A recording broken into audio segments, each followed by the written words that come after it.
British Columbia. So ibang ano yung ginamit natin, ibang border. Madalang tayo dito, madalang. Nandito tayo ngayon sa Osoyoos, Osoyoos, BC. Punta tayo ng Kelowna guys, Kelowna.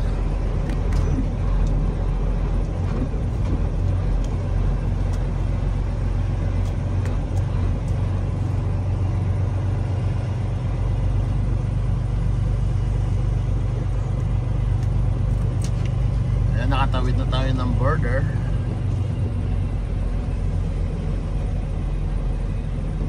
At ang sabi din ay ayan o, welcome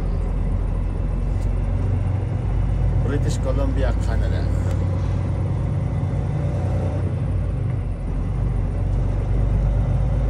Ayan ang truck and vehicle combination over 11,700 license gross carry chain October 1 to March 31. So dito sa Canada from October 1 to March 31. Ang alam ko April dyan bakit March? Doon naman sa US October 1 to May 31. Diba? Laki ng pagkakaiba, diba? Ayan, napaka-sarap, napakaganda ng napakaganda kahit ano ito, kahit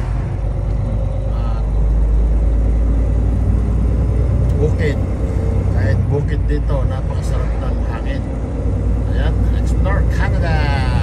Welcome to Canada in Kelowna, Kelowna, Kelowna, Kelowna. Anyway, nandito pa rin tayo sa Osoyoos wala pa tayo sa Kelowna. Ngayon, hindi ako nag-almusal sa US, kaya dito tayo mag-aalmusal ngayon sa Canada.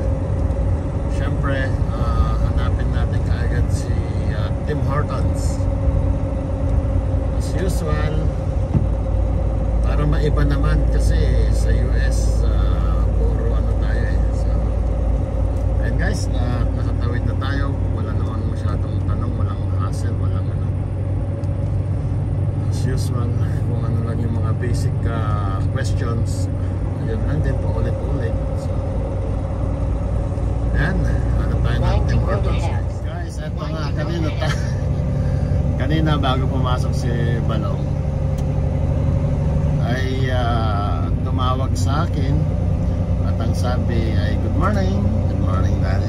So syempre masaya, nakaganyan na yung cellphone ko kanina, dyan nakalagay, and then nakita niya nakasarado. Bakit daw nakasarado? Meron daw ba akong tinatago doon? Ay guys, paparking muna tayo at kukuha muna tayo ng footage sa Osoyoos kasi madalang tayo dito guys. Kaya ito, samahan nyo ako para kumuha tayo ng video footage dito sa Osoyoos, sa farm, grapes, apple, and at the same time yung surrounding ay napapalibutan siya ng Rocky Mountain, and napakaganda po itong lugar guys. Tingnan natin, tara, samahan niyo ako.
welcome to Penticton na tayo at nangalahati na tayo from border to West Kelowna. Nasa kalahati na tayo, so malapit na tayo makarating doon sa West Kelowna.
Beautiful world.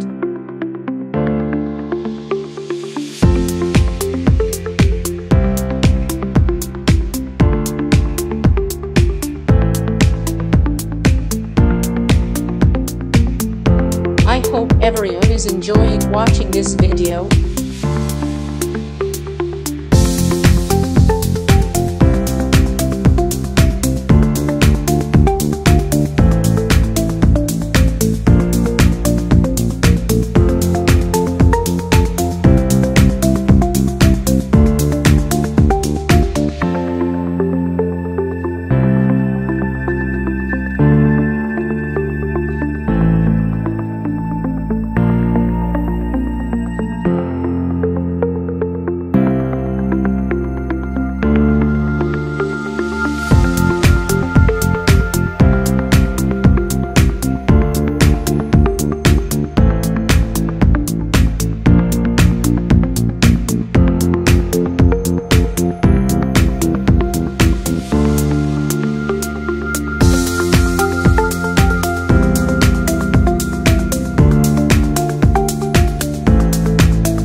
baby. So dumating tayo ng maaga dito sa deliveran natin kasi ito in-schedule yung crane na mag-unload kasi equipment po yung dala natin, hindi basta-basta i-unload ito unless crane po. So ngayon nakiusap ako sa kanila na kung pwede ay iwanan ko na yung trailer natin dito, maglalakwatsa tayo sa downtown.